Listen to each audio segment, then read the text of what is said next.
Good day, folks. This is Greg Judy at Green Pastures Farm. Today, my special guest is Jessica. And Jessica, you came to the farm, and we've done some project yesterday. We did some taping together. I wanted to let people know about what you're doing and what your vision is and what your passion is. And, you know, you're just very energetic. I think you've got a lot to share with this whole regenerative agriculture movement. And so that's why I wanted to, give you a plug and give you a chance to explain kind of what is your passion? What's this all about? Thank you, Greg. It really comes down to the integrity of our food. I'm very passionate about this. I'm concerned about where things are headed, not just in the U.S., but globally. Yep. And so that's something I feel a very strong calling towards. And in terms of yesterday, I think what's exciting is there's a new crop of people who are feeling that calling to return to the land. Yep. And I think that's in particular an interesting avenue to explore, because so many people are recognizing if you don't have ownership over your food, you probably don't have ownership over your health. And that kind of leads to potentially compounding problems, health problems, etc. So I think there's an opportunity potentially to highlight those people who are exploring these new avenues. Yep. You were certainly giving a lot of advice yesterday as well. Right. Well, you had some good questions. I mean, you brought up the point, Jessica. There's so many people coming back to the land that they might have 20 acres, 10 acres, 5 acres, whatever, but they want to control some of their food supply. They want to know where it comes from. And so when they get out on the land, it's kind of an open slate. They don't know where to start. Right. And in farming, there's a really good way to lose a lot of money, make a lot of mistakes. Unless you do it, just do it right from the very start. And so, you and I covered that in your video yesterday. So I think some of the key points that you made or had me talk about, I think it's exciting stuff that people need to learn. And it's going to be good information. And I think what's exciting is there are tangible steps, especially if you're at a point where you are beginning to look for land. How do you actually go from just looking to, okay, now we've found it, let's bite the bullet and go for it. And I think getting over that hurdle is what's so key. Yes. And that's often where most people probably end up, is they never quite are able to get to the place where they feel confident That they can do it. That they can do it and have that belief in themselves. Right. And I think that's what I find so fascinating with your story, is that inherent belief in yourself. And you know what? I'm going to throw everything at this, and I'm going to make it work. No matter what. No matter what. Come hell or high water. You're going to make it work. And I think that's so inspiring, especially for the younger generation. Well, the one thing that you got out of me yesterday, Greg, if you're just going to start out, what is the number one thing that you think made you all successful? And, of course, it was a lot of hard work, but the number one thing was you got to have passion. Yes. And passion gives you strength, and it also gets you through those tough patches. Because you're going to have some tough patches when you start out on the farm. You're going to have mistakes. There's going to be things happening. Like, you're going to throw your hands in the air and take off running, screaming through the woods. And like, what have I done? But passion, if you have passion, that's the glue that gets you through those tough spots. And so we talked a lot about that yesterday, the different things that we did when we came up against obstacles. Yes.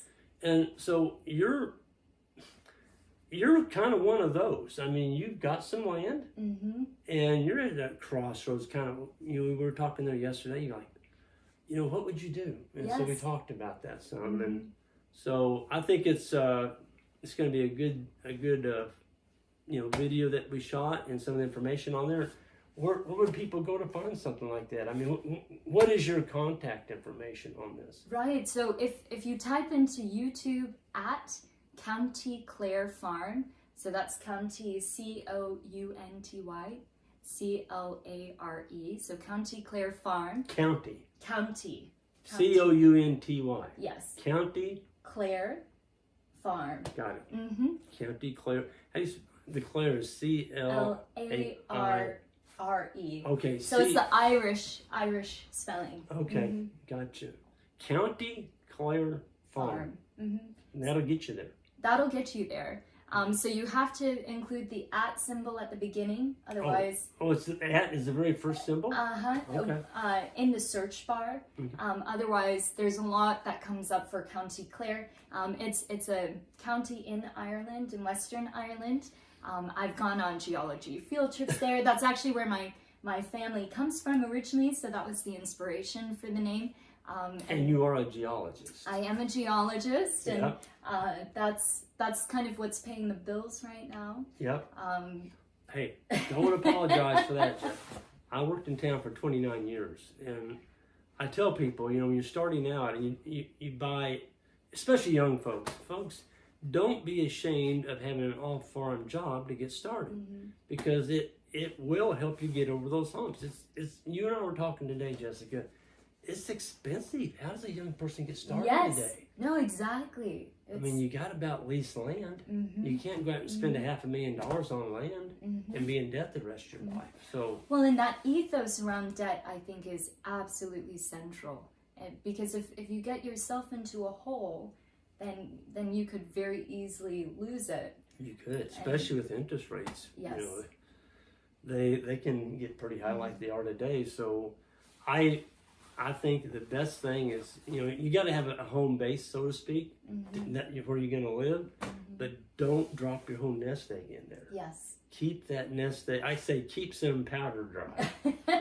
Keep some gunpowder dry, and that gunpowder is your money, your nest egg, and that is spent on livestock. And this is the key. I think for me, that has been the biggest takeaway from your school, also your videos, is very easily.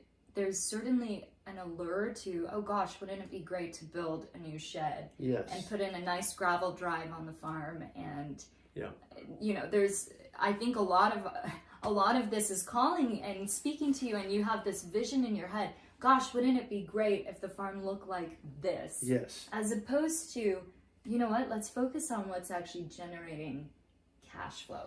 Well, Jessica, when we started, we didn't have a four-wheeler. We didn't have a four-wheeler. We had I still got it in the shop up there, a two-wheel dolly. Like you move a refrigerator, like you put underneath the refrigerator. We had a two-wheel dolly. I'm serious. And Jan, we'd strap on her wire on the bottom and use bungees to get her post on, and I pulled and she pushed. And that's how we climbed these Rucker Mountains to get to the top. That's how bad Jan and I wanted it. And then we got the cattle, they started generating income, then we bought a four-wheeler. And today we do have a shop, but we didn't start out that way. Right. You know, and so that's what I say. I think a lot of people, they need to realize that they've got to learn to scrimp and do without. And if you have to work hard for it, you're going to appreciate it more. Exactly. And those incremental baby steps, each step is a step closer. That's right. That's right. So, yeah, I just, you know, I wanted the people to be aware of what I mean, I think you've got a really good message here, and you're trying to, you know, build that bridge in between a dream and actually what's it going to take to actually do it. Yes, and also to your point, it's not 1 year, 2 years. You have to have the patience and that 10-year vision, and I think that's also so crucial. It is daunting. You're taking on something which, you know, that's a decade. You're committing. You are. You're committing to it. I tell people, don't even start unless you can give it 10 years. Because you're going to have some pretty tough years starting out. You're going to make some mistakes. There's things going to happen to you. But at that 5-year level, if you're still in there, then all of a sudden you're going to start to see the horizon up there. And then it's like, oh, I'm almost up to the top of the mountain. And then you can get it. When you get to the top of the mountain, you can look at it like, it was worth it. Yes. You know? Yes. And that's the pinnacle. That's the pinnacle. And it takes work and it takes patience, and learn to trust nature. Don't try and kill nature. I did that. I used to wake up in the morning and, what can I kill today? And I finally realized that I wasn't going to win that battle. But what I find so inspiring in particular about you and Jan is your ability to scale. And I think that's also something for people. It's not just potentially getting into a place where you have cattle. It's what can you build from there? Right. And it, you know, so many avenues that you could go down. But it's not just, you know, not just one pinnacle. There are so many. You reach that Yes. one and then you see another one ahead of you. Yes, and it's all exciting stuff because we are regenerating the land. Yes. And regeneration can take a lot of forms. It can mean making the soil better, your livestock better, your income better, your community better. You're bringing in more people. You're building. You're building. We're not sustaining. Right. I hate that word, sustainable. Because you start with a really poor farm and you sustain it, you're not really doing anything. So, Jessica, thank you. Thanks you, for Greg. your time. And again, folks, tell them again if they want to follow you in Yes. this journey and the information you're putting out. How do you find you? At YouTube, for YouTube, type in at County Clare Farm, or on Instagram, County Clare Farm as well. And feel free also to reach out to me. I'm always eager to connect with people. All right, folks, thank you all for checking in today, and y'all be safe out there. If you would, hit that subscribe button, I'd appreciate it, and we'll see y'all down the road.